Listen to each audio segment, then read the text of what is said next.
nandito tayo ngayon sa Pilar Village. Pilar Village po ba ito, sir? Pilar Village.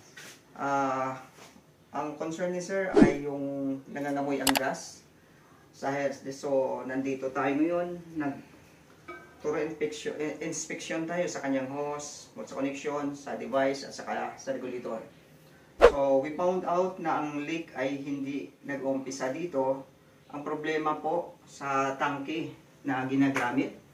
So, katulad po sa ating mga yan na po sa YouTube na i-post na namin, ang problema minsan, yung tangke mismo na ginagamit natin yung gasol.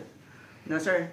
So, ngayon nakita natin na ang problema, ito, yung tangke, kahit nakasarado ang regulator, mapapansin natin na may singaw. So, itong pressure na to, kahit pigilin mo ito, kahit naka-off ang regulator mo, lalabas at lalabas pa rin ang singaw niya. So, mapapansin po ninyo sa kamay ko, kahit anong pigil, nagkakaroon ng bubbles. So, hindi po ito safe once na iniisip mo safe kasi nakasarado ang regulator mo, pero hindi, kasi continuous po na sumisingaw ang gas. So, kailangan po sa ganitong tangke ay papalitan o itawag sa gasol. Kung maaari, i-replace po nila ito.